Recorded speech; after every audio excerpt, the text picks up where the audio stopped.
What's happening, Delco? I'm Rich Shane, and welcome to the What's Happening Delco podcast. Today we're at Tanglewood Fire and Smoke, and I am joined by Jeremiah Lavelle and Jeff Ebert. Gentlemen, welcome to the podcast. Thanks for having us. Appreciate it.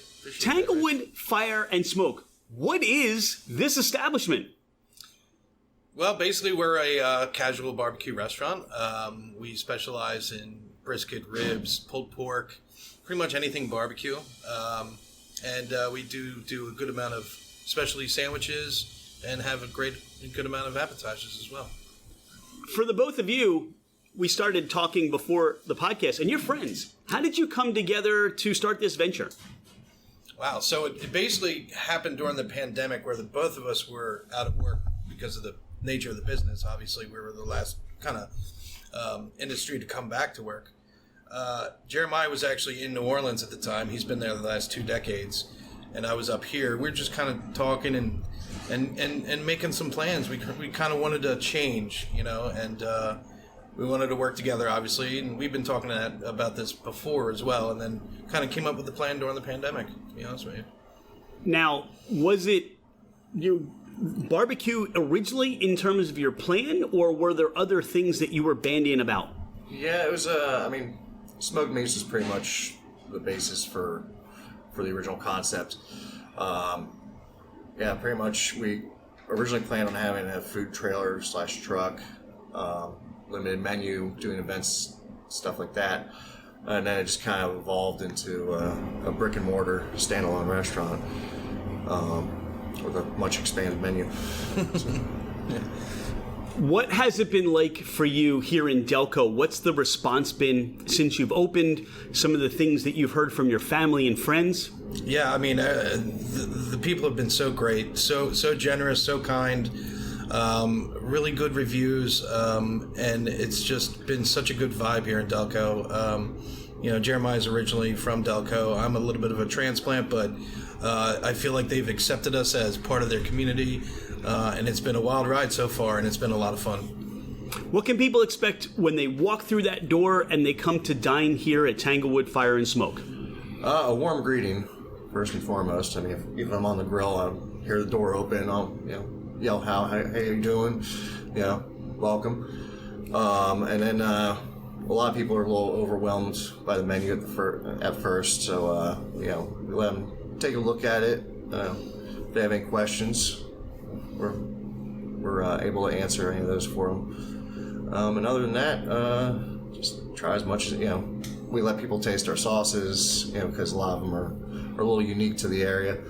But yeah, other than that, we just, try to guide them and hopefully give them a good experience. Yeah, try to, the best experience possible. That's why we let them try some, whether it be a sauce or even just a little bit of a special. We want to make their order as perfect for them as it could be. So they'll be, obviously more willing to give us another shot as well. So talk about, you said the sauces are a little bit different. What sets those sauces apart from what you're going to find in those barbecue restaurants or even the surrounding area for barbecue? So I tried to kind of make a sauce kind of unique to each region where barbecue's kind of famous. So we have Carolina mustard base, but do a little Creole mustard and horseradish in there, just kind of, give a little New Orleans roots to that. Our base, our house barbecue sauce is more of a traditional Kansas City style, but we accent it with a little blueberries and bourbon, in the process, just to give it a little hint. Something different, and then the Texas Red. That's reminiscent of Texas Hill Country barbecue that I kind of grew up eating. I spent summers in Texas growing up with my grandmother, so I was kind of spoiled in that regard. And then we're just kind of putting new stuff up there, whenever we think of it. The hot vinegar is basically just a hot pepper infused vinegar. Came about a little later. Hoisin barbecue, Asian influence. It has ginger, chilies, and soy. So it's more of an Eastern flavor. So hopefully there's a little something for everybody there. Well, talk about something for everyone. I see on the menu you've got brisket, pulled pork, you've got the smoked kielbasa, and the ribs. That's your staple. Yeah. Those are your staple meats on the menu. Talk about maybe some of the specials. I see crossed out Big X, the barbecue shrimp and grits, and the cheesy grits on there, and the gumbo yaya. I think I should have brought a bib to this interview, because as you're talking about all those sauces and I'm reading the description of the food, Dawn's going to have to scold me when we get back because I drooled all over myself. But it sounds delicious. So talk about some of those rotating specials and where you are in terms of the standards. Well, Delco has a pretty large Catholic population, so during Lent we're trying to at least do a fish or vegetarian special on Fridays, hence the barbecue shrimp and grits. And a gumbo yaya, I've been missing that flavor, and weather's cold enough right now where I feel like it can be on the menu, on the special board, and actually move. But yeah, we're just, it's kind of, the features and specials are just kind of, us playing around any given week. So you talk about, hey, I missed this from home or my roots or some things I used to eat. I'll throw it on the menu and you get to enjoy it. And then the customers come and they become fans as well. Yeah, no, absolutely. I mean, obviously we have our staples on the menu, but the features and specials give us a chance to just play around a little bit. And we basically want to cook food that we like to eat. And whether or not people enjoy that, that's up to them. But that's kind of where we're at. We just like to eat this kind of food. We love this cuisine, and we like to mess around and make some really cool stuff. It makes for wanting to come to work, especially when what's on the menu is exactly what you want to enjoy. Oh, yeah. We have a ton of fun with doing it. And, we just hope that everybody else likes it, too. I would be remiss not to mention you've got a whole array of hot dogs on your menu. What's the story with that? I don't know how that happened, to be honest with you. That was a last-minute addition. That was, we just started talking about hot dogs maybe just on a personal level in terms of, what do you want to get to eat tonight or whatever. And we're just like, what if you just did this to a hot dog or threw this on a hot dog? Yeah, and I don't know. And we actually found a hot dog that we really liked, a product that we didn't, that's the one thing we don't make ourselves, but because we just don't have the facilities for it. But, one thing led to another, and all of a sudden we have 5 massive hot dogs on our menu. Yeah, how about them? They're huge. They're quarter-pound plus hot dogs. So, yeah, I mean, it's a meal in itself. Yeah. If you were to create a hot dog that you would call the Delco, what would you put on that? Wow, that's a tough one. Jared, what do you think? Long hots, long hots, grilled onion, provolone cheese. Yeah. You almost make it like an Italian pork sandwich? Yeah, maybe a marinara. I don't know. Yeah. Maybe red gravy. All right, so they're working on R&D here at Tanglewood, and come by for the What's Happening Delco Dog, and we'll never know what's going to be on there, right? Yeah, right. That'll be cool. Yeah. For you and the barbecue genre and what you're passionate about, who are some of your mentors? Who have mentored you, or who do you look up to when you say that's the epicenter of barbecue, or that's who's kind of guiding us? Well, I think we are big fans of Texas barbecue for the most part, and at least I am. I'm a big fan of Aaron Franklin, Black's Barbecue, Snow's Barbecue. Austin, Texas, the surrounding area is kind of where my focus is, at least. I know Jeremiah's more diverse than I am, but I grew up eating City Market barbecue in Luling, Texas. It's a little tiny town off I-10. I'd be remiss if we didn't mention Tom McGreena, who was both our mentors when we first met. Yep. Started cooking at the Desmond Hotel in '98. He'd already been there about a year. That's where we became friends. Other than that, chefs I look up to.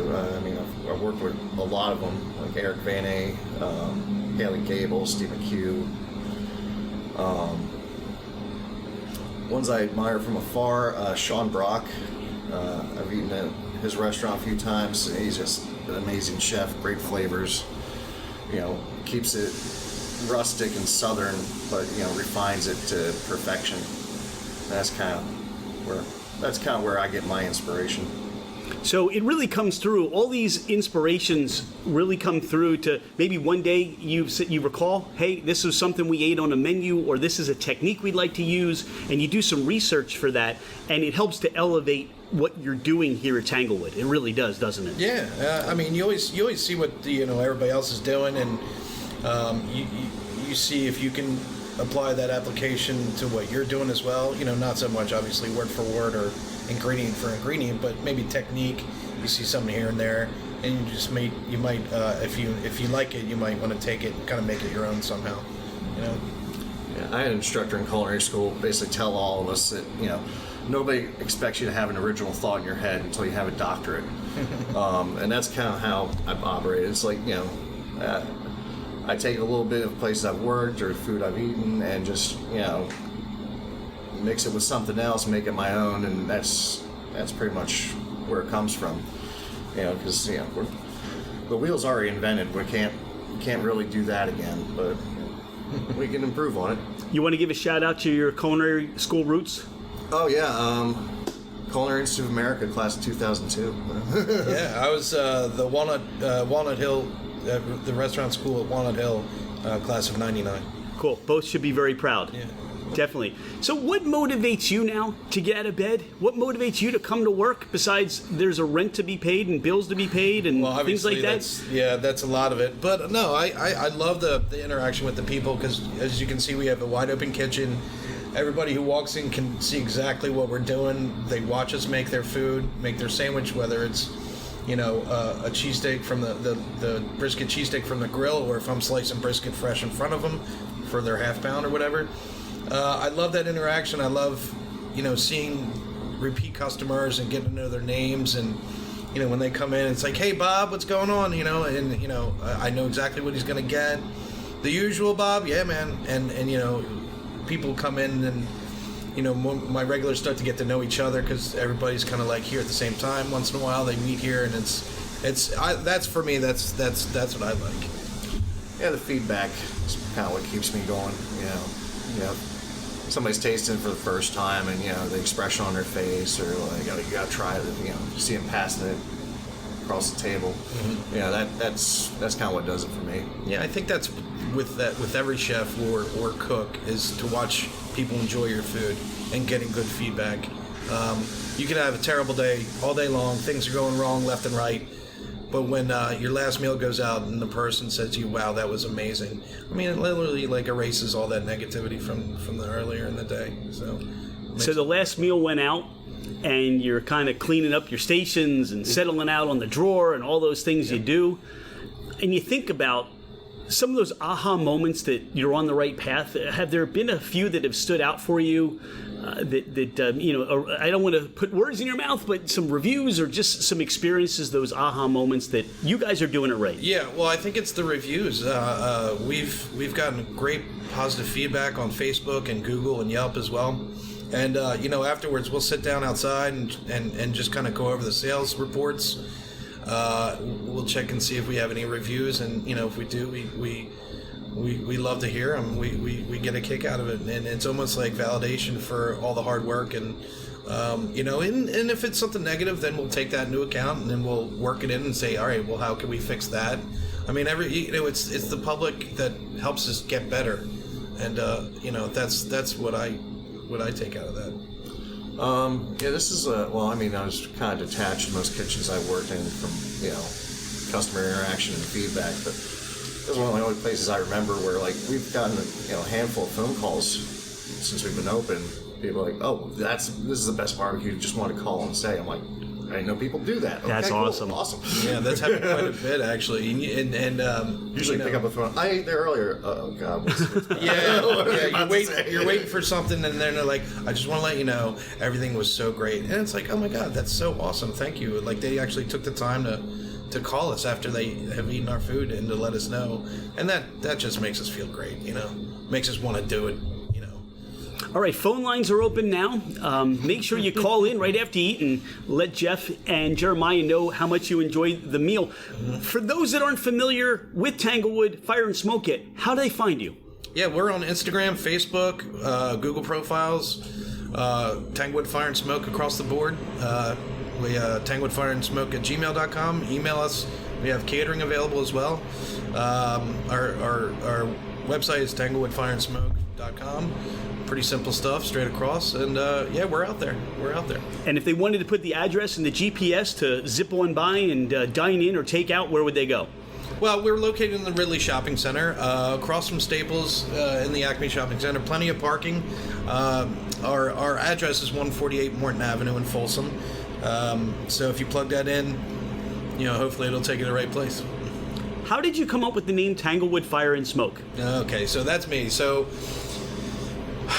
Tanglewood is the name of the street I grew up on as a kid, and it kind of, Tanglewood itself kind of lends itself to barbecue. When you're burning wood, you have fire, Tanglewood. So that was kind of cool. It was kind of an homage to my parents as well. Unfortunately, they weren't around to see this become real, but because of them, it's why it's happening. So that's pretty much it. Tremendous. All right, couple Delco questions. You ready? Mm-hmm. How do you explain Delco to anybody that's never been here or is curious about what is Delco? It's a way of life. I mean, it's working hard. It's playing hard. It's watching out for your neighbor. With a little bit of attitude. It's Delco's. It's good, not necessarily nice. It's. I try to explain to people, like, when I was down in New Orleans for the better part of 20 years, people were like, oh, people are rude up northeast. I'm like, no, you just know exactly where you stand with people up there. It's honest to the point of brutality, but, it's better than, West Coast where people are really nice, but not necessarily good. But the people are real. Delco's real, There's nothing fake about it. Like Jeremiah said, you know exactly where you stand with them people, with Delconians. And we just love being a part of the community. Yeah. Now, I know you have a cheesesteak on the menu, so I know where the both of you are going if you want a cheesesteak option, but I don't see pizza there. So if you guys want a good pizza, is there a place you're going to while in Delco? Or are we going back down to New Orleans or somewhere else, Jeremiah? No, pizza's there's like 2 or 3 good pizza places in New Orleans, and that's it. I don't know, my go-to, Paul Revere. They put out really good pie. Yeah, I like that. Paul Revere's great. Tower, also solid. I mean, they're our neighbors, and they support us too. Good people. Market 420. Oh, or was that what it is called? 320. 320. Yeah. I'm sorry. Yeah, Market 320. That's really good. That's a really good pie. Yeah. Unfortunately, just haven't gotten a chance to try some of the newer spots like Honey Pie. Is it Poseidon? Is that the new ones opening up? Yeah. All right, so we're going on this big. We're just going to get in the truck and we're going to check out pizzas and we're going to lay them all out on the table and see which one's best. And then maybe you guys start doing like a barbecue with brisket or pulled chicken or pulled pork or something like that. Yeah, I don't know. This is menu development, Jeremiah. I just saw the wheels turning really fast. We could start doing that, but you only have so many equipment, so much back there, and how much do you want to do? But there's so many good pizza places around. We don't want to step on anybody's toes. So if maybe we collab with a pizza joint or something like that, we would think about it. But I think we leave them to do what they do best. You just finished up a catering event, and you're on your way back here to your restaurant. You need a convenience store option. Where are you going? Wawa or Royal Farms? No, definitely Wawa. Usually Wawa. Yeah. Wawa through and through, pretty much. Yeah. One-stop shop, gas, snacks, coffee. Can't beat it. Yeah. So you have friends or family coming in from out of town, and you want to give them or send them to something that's going to be a Delco experience. Once they have a meal here, where are you sending them or where are you taking them? I don't know. I'm not going to lie. I take a lot of my friends to visit to Nifty 50s because that was just, my childhood favorite growing up. That was like, birthday dinner, where you want to go. Nifty 50s, if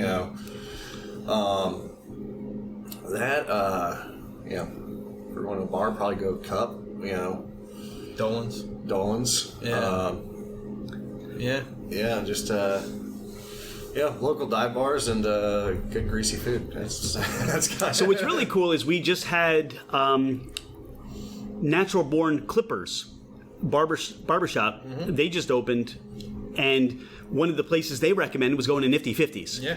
And Dolan's is going to be a guest on the podcast at some point, either after you guys or we'll squeeze them in before. Great. So we'll see. So it's fun how it all comes full circle. Yeah. That now we get to, you guys are talking about it, and people are able to share their story, which I think is also, Delco. Delco, as you said, people tell it like it is, but if they gravitate towards something like Tanglewood and they get, like you said, the best barbecue they've ever had, they're not going to keep it a secret. Right. They're going to tell people. So that's the wonderful thing, I think, about Delco. So it sounds like, with the dive bars and going to Nifty 50s, you got a great day ahead of you with your friends or family. So that sounds like a lot of fun. Yeah, absolutely. I mean, just getting to know all the business owners around here as well, like no matter what business they're in, they're just looking to help you out, and we're looking to help them out if we can. So it's been great. Yeah. Jeremiah and Jeff, is there anything we haven't talked about on the podcast today? Is there anything you want people to know about Tanglewood, you guys, anything coming along in the future you want people to be aware of? Well, I think, eventually we're going to start looking into some of these delivery services. I know we've had a lot of requests for it, and so we're going to start doing something like that pretty soon. We're going to start opening for more days during the week as well. We're just looking forward to feeding as many people as we can, making as many people happy as we can. Yeah. Yeah. Eventually, down the road, I'd like to start, maybe selling our sauces and rubs, if you want to give it a shot at home. Hopefully partition a little bit of our fridge space for that. We're just kind of hampered by size of facility and storage at this point. But, yeah, we do get requests for pickles. People want to buy just like a pint of pickles. And you're making your own pickles? Oh, yeah, absolutely. Of course. Yeah. Of course. Yeah. That's awesome. There's not much we don't make from scratch here. I'd say we're 98%. Yeah, it's like, we buy our bread from Corporalis. We buy our hot dogs. Buy our desserts. Yeah, we're not bakers. We don't bake. We just don't have the room for that. But when you know what you do well and you love what you do, let other people provide those things that they do well. Yeah. And then you guys can stick to what you want to do best, which is make people happy, fill their bellies with great barbecue, and give them an experience that they either have not had in a long time or have never had before. Yeah. There's nothing coming through this door that we don't like and we won't personally vouch for. It's it's all about sourcing the best quality. Yeah. And we definitely do our homework in terms of what the best companies to use are, the best quality to use are, and obviously, what our customers will enjoy. So, that's our main focus. All right, Delco, you need to get here. Let them know, pick up the phone, tell them how great your experience is, post what you're doing on the socials, and let other people see what you've enjoyed when you dine here. Gentlemen, thanks for being a friend of What's Happening Delco. We can't wait to see all the great things and the whole line of sauces and rubs and, the 14 more stores that open up in the surrounding area, right? Yeah, that's the goal. And we get to watch that. Yep. Thank you so much. Thank you. Appreciate it.